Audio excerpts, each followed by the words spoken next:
Hi മക്കളെ, നമസ്കാരം. നമ്മുടെ പ്ലസ് ടു മലയാളത്തിലെ ആട്ടക്കഥ മേഖലയിൽ നിന്നുകൊണ്ടുള്ള ഒരു പാഠഭാഗം നമുക്ക് പഠിക്കാനുണ്ടായിരുന്നു. പാഠഭാഗത്തിൻ്റെ പേര് കേശിനി മൊഴി എന്നാണ്. ആ പാഠഭാഗത്തിൻ്റെ സംഗ്രഹവും ചോദ്യോത്തരങ്ങളും കുറച്ച് സമയം കൊണ്ട് സെറ്റാക്കുന്ന വീഡിയോയിലേക്ക് മക്കൾക്ക് സ്വാഗതം. പാഠഭാഗത്തിൻ്റെ പേര് കേശിനി മൊഴി. മനസ്സിലാക്കുക, കേശിനി മൊഴി എന്ന് പറയുന്നത് എന്താണ്? ഒരു ആട്ടക്കഥ സാഹിത്യത്തിൽ പെടുന്നതാണ്. ആട്ടക്കഥ എന്ന് പറഞ്ഞാൽ എന്താണ്? കഥകളി സാഹിത്യത്തിനെയാണ് എന്തു പറയുന്നത്? ആട്ടക്കഥ എന്ന് പറയുന്നത്.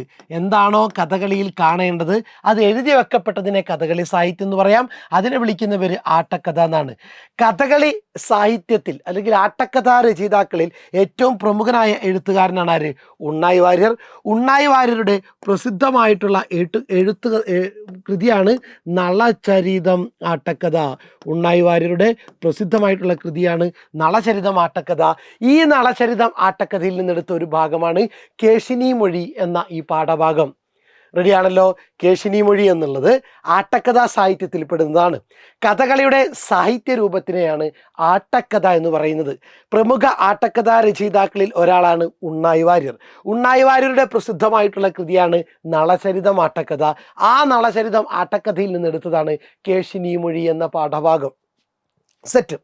കലിയുടെ പ്രവർത്തനങ്ങൾ കാരണം നളനും ദമയന്തിയും തമ്മിൽ വേർപിരിഞ്ഞ് ദമയന്തി അച്ഛൻ്റെ രാജ്യത്തേക്ക് തിരിച്ചെത്തുന്നു. നളനെ കണ്ടെത്താൻ വേണ്ടിയിട്ട് തൻ്റെ രണ്ടാമത്തെ സ്വയംവരം എന്ന് പ്രഖ്യാപിച്ച് ഒരു വിളംബരം പുറപ്പെടുവിക്കുന്നു. നളൻ വേഷം മാറി, അല്ലെങ്കിൽ നളൻ തന്നെ അന്വേഷിച്ച് അവിടെ എത്തുമെന്നുള്ള പ്രതീക്ഷ ഉണ്ടായിരുന്നു.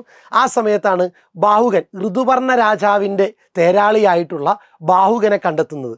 ആ ബാഹുകൻ നളൻ തന്നെയാണോ എന്ന് ഇവർക്കൊരു സംശയം. ആ സംശയം തീർക്കാൻ വേണ്ടിയിട്ട് ദമയന്തി പറഞ്ഞയക്കുന്നത് ആരെയാണ്? കേശിനിയായ തൻ്റെ തോഴിയാണ്. സമർത്ഥയായ തോഴി അതെങ്ങനെയൊക്കെ തിരിച്ചറിയുന്നു ദമയന്തിയുടെ അടുത്ത് എന്ന് പറയുന്നു. നോക്കാം നമുക്ക്. പാഠസംഗ്രഹം. കേശിനി നേരിട്ട് ബാഹുകൻ്റെ അരികിലെത്തി അവനോട് കളിമട്ടിൽ പലതും സംസാരിച്ചതിന് ശേഷം ഒളിച്ചു നിന്ന് നിരീക്ഷിച്ചും ചില കാര്യങ്ങൾ മനസ്സിലാക്കി. കുറേ കാര്യങ്ങൾ നേരിട്ട് തന്നെ ചോദിച്ച് മനസ്സിലാക്കി. പിന്നീട് നളൻ്റെ പ്രവൃത്തികളൊക്കെ ഒളിച്ചു നിന്ന് നോക്കി. പിന്നീട് ദമയന്തിയെ ഒറ്റക്ക് മാറ്റി നിർത്തിയിട്ട് പറഞ്ഞു, ലക്ഷ്മി ദേവിയെപ്പോലെ സുന്ദര ശരീരമുള്ള വൈദർഭി, നീ കേട്ടാലും ബാഹുകൻ പുരുഷ രത്നമാണ്. ബുദ്ധിമാനായ അവൻ എന്നോട് അവൻ്റെ പേരും മറ്റ് വിശേഷങ്ങളും പറഞ്ഞു. അവൻ പറയുന്നത് നളൻ ഒരു തെറ്റും ചെയ്തിട്ടില്ലെന്നാണ്. അഥവാ തെറ്റ് ചെയ്താലും കുലനാരിയായ ദമയന്തി കോപിക്കാൻ പാടില്ലത്രേ. അവൻ ദുഷ്ടനല്ല, അവൻ്റെ വാക്കുകളിൽ ചതി ഉണ്ടെന്നും തോന്നുന്നില്ല. ബാഹുകൻ പിന്നെ പലതും പറഞ്ഞു അല്ലേ? ലക്ഷ്മി ദേവിയായ അവളോട് പറഞ്ഞു, ബുദ്ധിമാനായ അവൻ എന്നോട് അവൻ്റെ പേരും മറ്റ് വിശേഷങ്ങളും പറഞ്ഞു. അവൻ പറയുന്നത് നളൻ ഒരു തെറ്റും ചെയ്തിട്ടില്ല എന്നാണ്. എന്തായാലും കണ്ടിടത്തോളം അത് നളൻ തന്നെയാവാനാണ് സാധ്യത എന്ന് കേശിനി സൂചിപ്പിക്കുന്നു. മാത്രമല്ല, ഞാൻ മാറി നിന്ന് നോക്കിയപ്പോൾ ഭക്ഷണം പാകം ചെയ്യാൻ ഋതുപർണ രാജാവിൻ്റെ നിർദ്ദേശാനുസരണം വേണ്ടതെല്ലാം എത്തിച്ചപ്പോൾ കുടത്തിൽ ജലം താനേ നിറയുന്നു. അഗ്നി അഹങ്കാരമില്ലാതെ വേണ്ട അളവിൽ കത്തുന്നു. അവനെല്ലാം പെട്ടെന്ന് വെച്ചൊരുക്കി. അഗ്നിദേവൻ്റെയും യമദേവൻ്റെയും വരുണദേവൻ്റെയും ഒക്കെ വരം ആ പ്രവർത്തനത്തിൽ കാണാമായിരുന്നു. പിന്നീട് ഋതുപർണ രാജാവിനെ കണ്ട് വണങ്ങിയിട്ട് തേരിൽ വന്ന് അവൻ ഒതുങ്ങിക്കൂടി.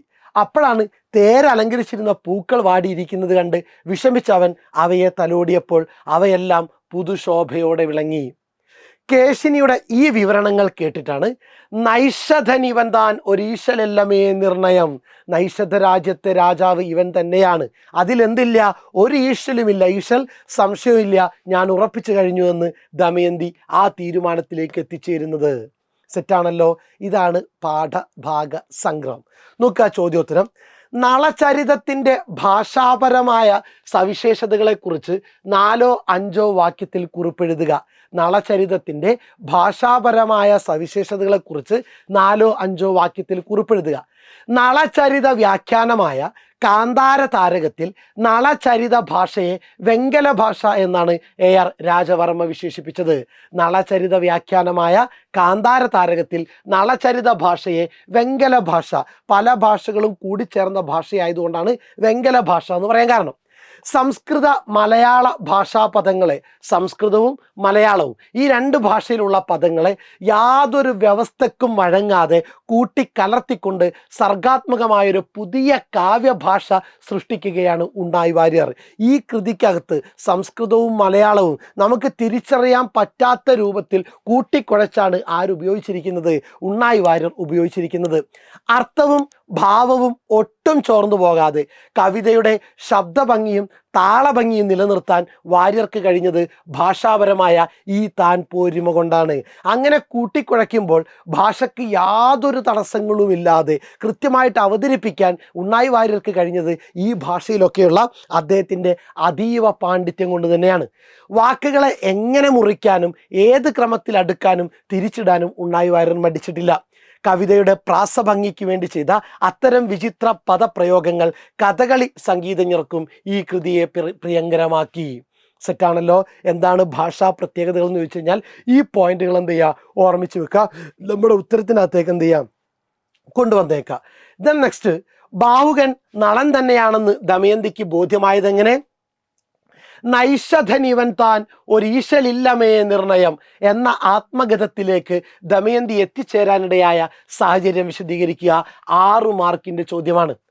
ഉണ്ണായി വാര്യരുടെ നളചരിതം ആട്ടക്കഥയുടെ 4-ാം ദിവസം ഋതുവർണ്ണനെയും കൊണ്ട് വിദർഭയിലെത്തിയ ബാഹുകന്റെ രഹസ്യങ്ങൾ മനസ്സിലാക്കാൻ തോഴിയായ കേശിനിയാണ് ദമയന്തി നിയോഗിച്ചത്.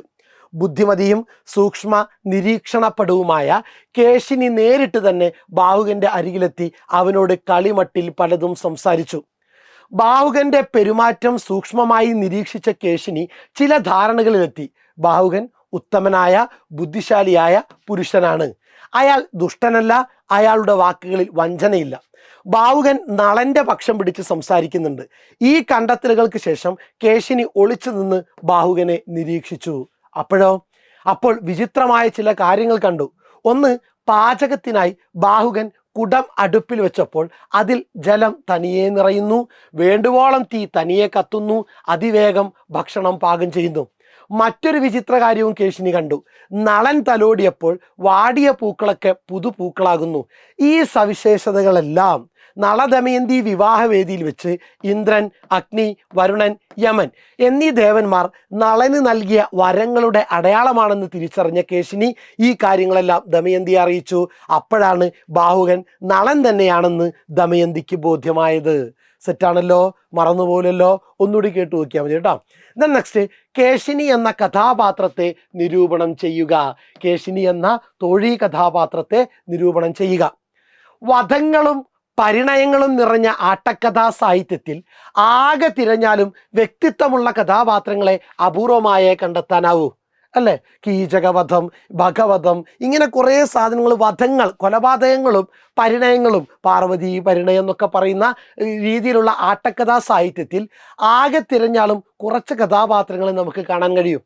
പക്ഷെ ഉണ്ണായി വാര്യരുടെ നളചരിതത്തിലെ ചെറിയ കഥാപാത്രങ്ങളായ സുദേവനാകട്ടെ, പർണാദനാകട്ടെ, കേശിനിയാകട്ടെ, ഈ സേവക കഥാപാത്രങ്ങൾ പോലും സവിശേഷ വ്യക്തിത്വത്തിന് ഉടമകളാണ്.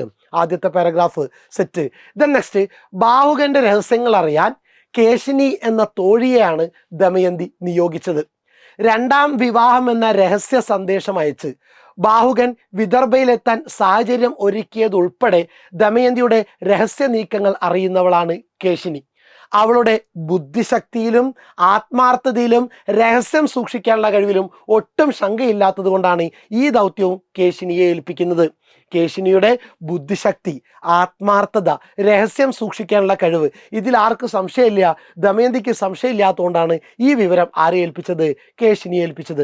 അങ്ങനെ ബാഹുകനോട് കളിമട്ടിൽ സംസാരിക്കുന്ന കേശിനിയിൽ സൂക്ഷ്മ നിരീക്ഷണ പഠിത്തവും ആളെ നോക്കി മനസ്സിലാക്കാനുള്ള കഴിവും മനഃശാസ്ത്രബോധവും അവരുടെ മനസ്സിൽ ചിന്തിക്കുന്ന കാര്യങ്ങളും പരഹൃദയജ്ഞാനവും പ്രകടമാണ്. വിരൂപനെങ്കിലും ബാഹുകന്റെ വ്യക്തിത്വത്തിന്റെ മഹത്വം അവൾക്ക് കണ്ടെത്താനാവുന്നത് അതുകൊണ്ടാണ്. നളദമയന്തി കഥ പറഞ്ഞുകൊണ്ട് നളന്റെ ഉള്ളറിയുന്നിടത്ത് കേശിനിയിലെ കൗശലക്കാരിയെ തിരിച്ചറിയാം. സെറ്റാണല്ലോ. അപ്പോൾ പ്രധാനപ്പെട്ട 3 ചോദ്യങ്ങൾ എന്ത് ചെയ്യുക, 4 ചോദ്യം സെറ്റാക്കുക. 1 ഭാഷാപരമായ സവിശേഷത, 2 ഭാവുകൻ നളൻ തന്നെയാണെന്ന് ദമയന്തിക്ക് ബോധ്യപ്പെടുന്നത് എങ്ങനെ, 3 കേശിനി എന്ന കഥാപാത്രത്തെ നിരൂപണം ചെയ്യുക. സെറ്റാക്കിക്കൊള്ളുക, പാഠസംഗ്രഹം നോക്കിക്കൊള്ളുക, മറക്കാതിരിക്കുക. ഓക്കെ, നിങ്ങളുടെ വിലയേറിയ അഭിപ്രായങ്ങളും നിർദ്ദേശങ്ങളും എന്ത് ചെയ്യുക, കമൻറ്റ് ബോക്സിൽ രേഖപ്പെടുത്തുക. Okay, thank you.